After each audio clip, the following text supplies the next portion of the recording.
And we'll take that top right corner and fold it under. And if you can see the lines underneath, that will help you. And you just want to make a 45-degree angle. And you can check it with your ruler on the 45-degree line if you line up the bottom of your ruler with the bottom of your strip. And yeah, it's on the 45-degree angle. So that's good. So then go ahead and finger press it or press it with the iron. You'll do this for all your strips. You'll take one pressed end of one and one non-pressed end of another strip. You'll place it on, matching up your stripes. And you'll also want to line up the bottom of your two strips and see if the top of your two strips is matched. Then you'll place your hand underneath and you'll flip up that top loose end. And then there's the crease, and we're going to pin about 3/4 of an inch away from that crease. Then we're going to take our ruler and draw a diagonal line in that crease line. Okay. And then you can take a peek if you want, make sure you're still lined up. Looks good. And then you'll put a pin, again, 3/4 to an inch away from the line, the crease. And so you'll do this for all of yours.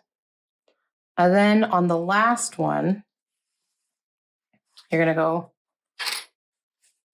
to the end. And you're going to do that 45-degree angle again.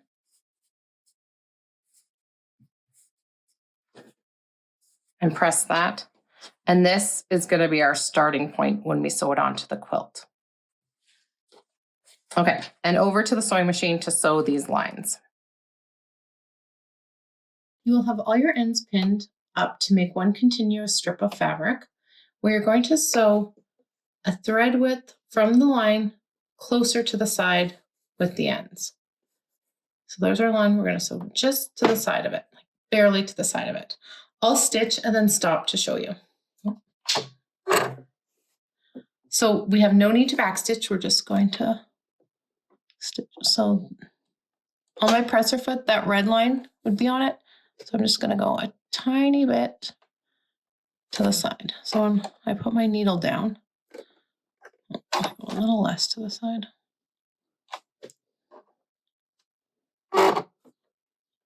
So it's going, my needle's going just beside the line. I'll do one more so you can see.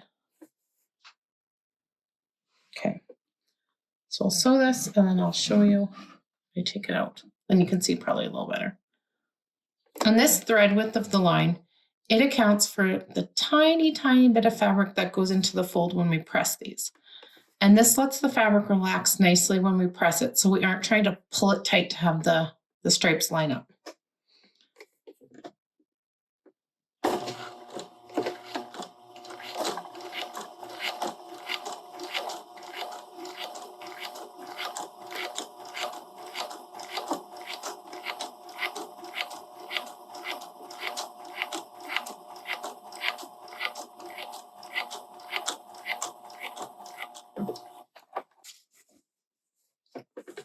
Okay, so you can see here, we're just right beside the line. Let's go see how it looks. Okay, let's take the pins out. See how it turned out. Just open it up. And fabulous. Now that you see how it works, go ahead and sew each of your joins so that you have one continuous length of fabric, and I'll meet you here for trimming. Once you have all the pins out, we'll get these all trimmed up. So we're going to put them back to how they were when we sewed them. And then place your ruler on the line 1/4 inch from the edge of your ruler. So the line There's a 1/4 inch there. My edge is over here.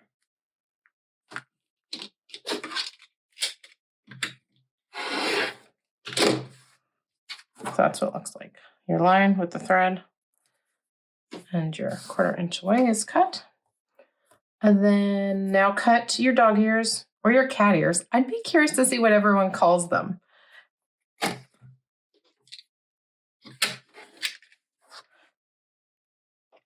And this should get any threads, but if you missed any, go ahead and trim them now. So yeah, go ahead and trim them all and then bring your long strip over to the ironing board. While you're here pressing your binding, just choose an end to be the start when we attach it to the quilt, and go ahead and press a 45-degree angle. That we'll use later. And you'll trim off that bottom piece after too. So yeah. Just go ahead and press all of our joins, those seams nice and flat.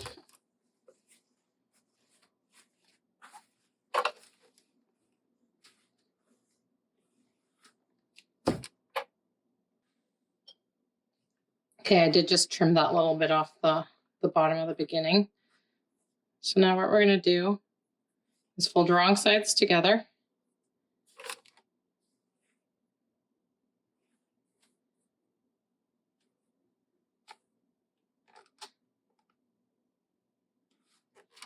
And just do this for your whole length of binding. Take your folded start of your binding. Choose somewhere on the bottom of your quilt to start, not too close to the corner, probably 10 to 12 inches away.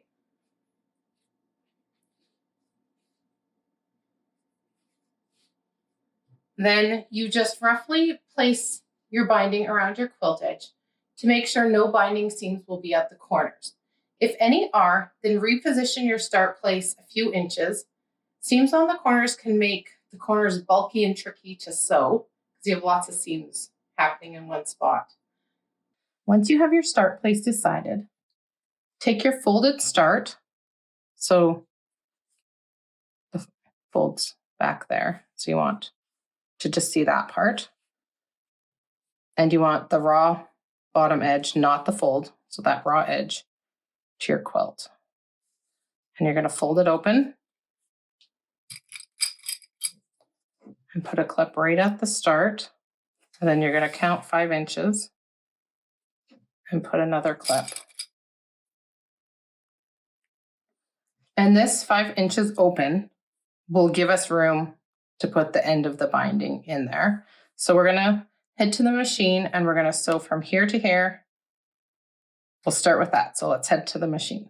Okay, we're ready to start sewing our binding on. So I'm here at the start. I've got the binding open. I'm right where the clip meets the edge. I'm going to sew a 1/4 inch.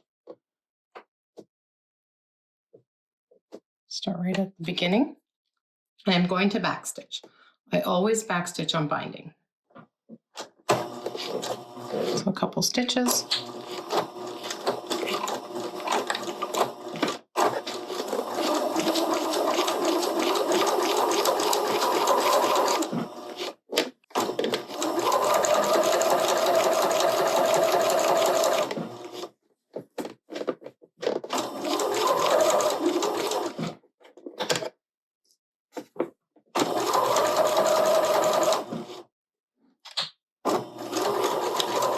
Then I backstitch again.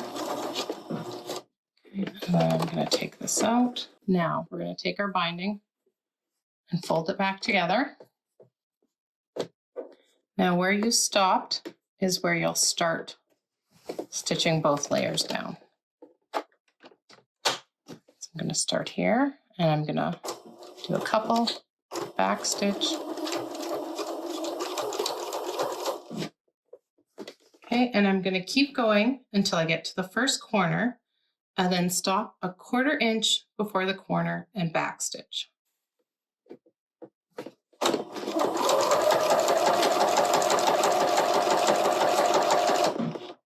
we're coming up to this corner. So once I'm 1/4 of an inch away, I'm going to backstitch.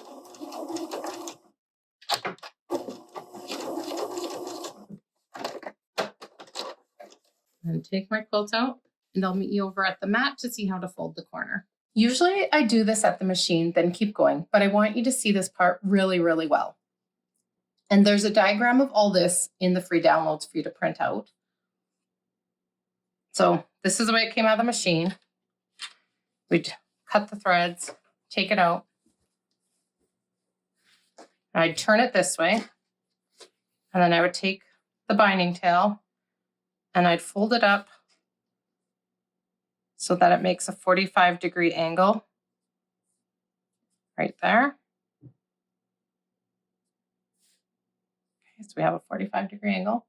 And then we're going to fold the binding back on top of itself so that we get a perfectly straight edge with the top of our quilt. I'm just going to clip this because we're going to take it back to the machine. And then when we start sewing, we're going to start 1/4 inch from the edge as close as we can get to that fold. We're going to start sewing, backstitch, and then keep going to the next corner. Back to the machine. Okay, we're back at the machine. Our clip looks good. Fold still looks good. We're going to put it in 1/4 inch from the side and quite close to that fold. We're going to stitch a couple and then backstitch.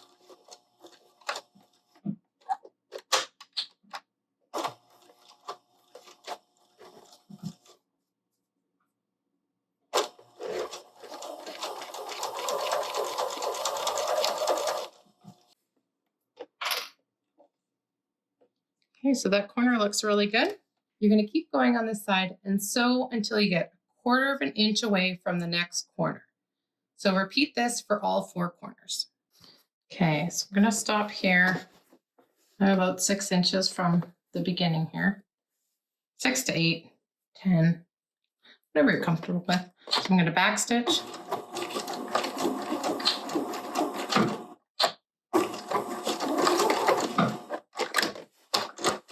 And take it out. Okay, and then we'll head over to the mat to see how we're going to attach these ends together. Okay, this is looking really good. So we're going to take our binding, keeping the folds at the top. We're going to open up the start. Fold still at the top. We're going to open up the bottom. Make sure that the fold isn't twisted here. We're going to open them up. And then we're going to mimic this 45-degree angle here and go 1.5 inches down. We're just going to draw the same angle.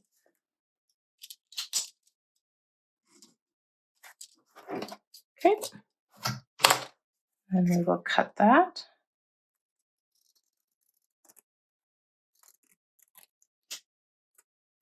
Okay, so we should have 2 pieces that look like that. So we're going to take our end, and we're going to put it in, and you can play with it a little. Like if the stripes are close, you can pull it a little bit to line them up.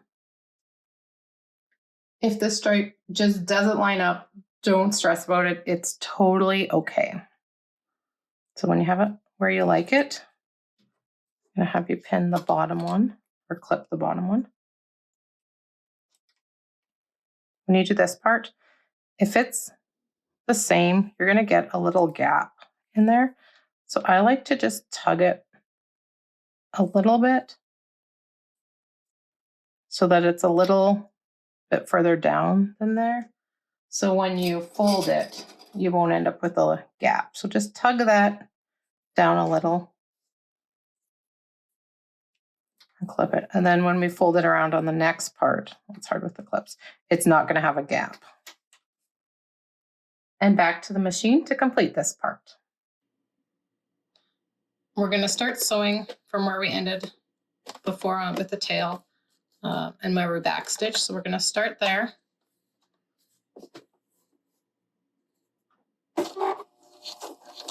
Backstitch.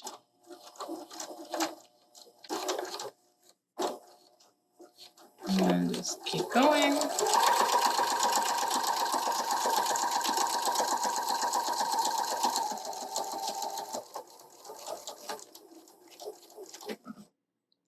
Make sure that table's in there. I'm going to move the clip because I'm close.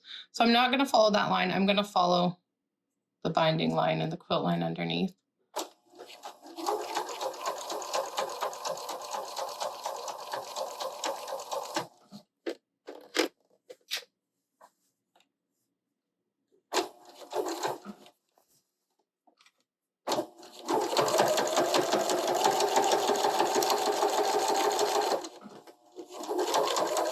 And we just keep going till we're back to the start.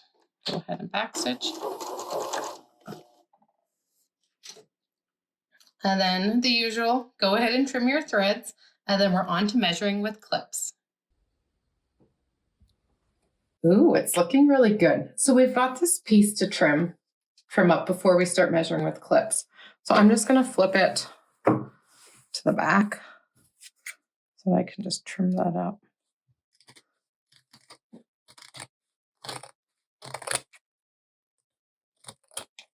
There we go. So I trimmed that off there. Now on to measuring with clips. I like to start on the right side before that last join at the bottom. But this time I'm going to do it by the corner so we can see how to do the corners. Okay, so I take a clip, I take my binding, I just fold it, kind of pull it up there, fold it around. And then what I want is so that we can see 1/8 of an inch between that edge of the binding and the edge of the clip. And then when we fold it over, we want to have the edge of that binding fold right in line with the edge of the clip. So when we sew right up to that binding, it's going to catch it on the other side 1/8 of an inch in from the bottom of the clip, because the bottom of the clips, or both sides of the bottom of the clip, are even. So that'll ensure we're getting 1/8 of an inch from the back. So I'm going to do one more. And it could take a little while to play around to see how much you're pulling or not pulling to the back.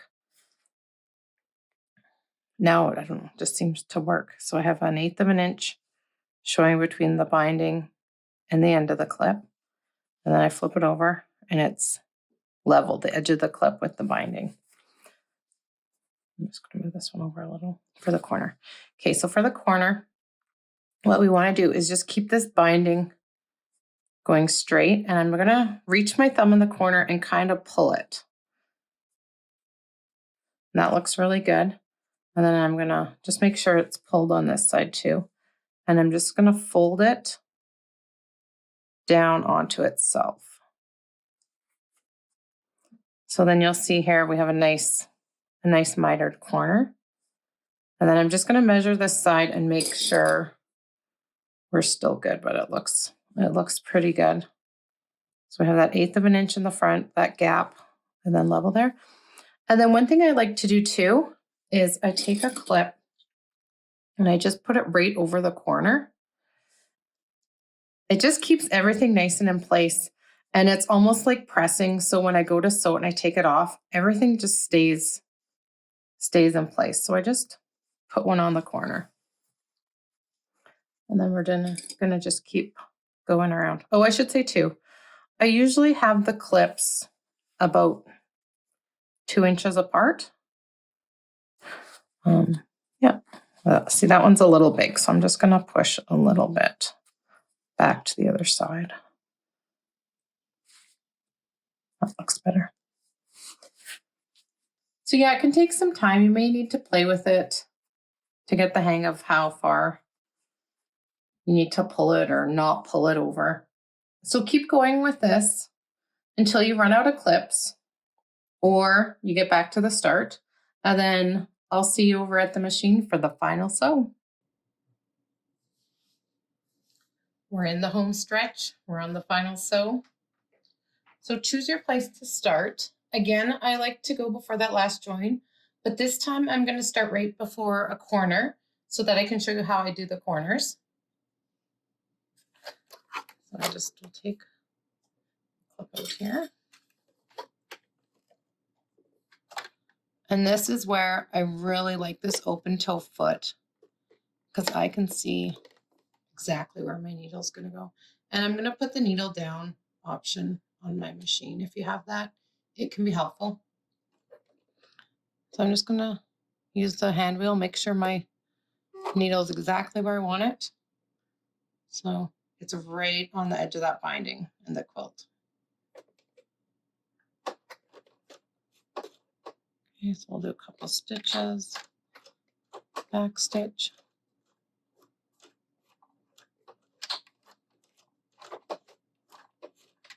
Okay. So I'm also going to take this corner one off, and it's nice and flat from being in the clip for a little while.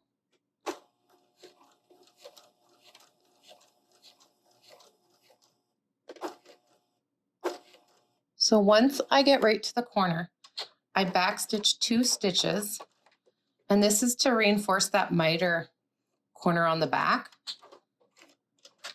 And then I go back to that corner, and when I'm right in the corner, I leave my needle down.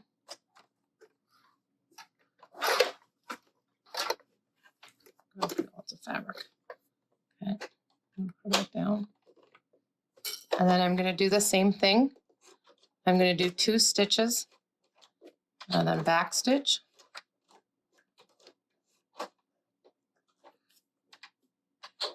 Goes.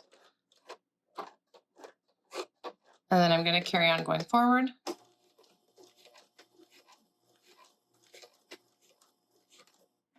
There is a lot more stopping with all these clips.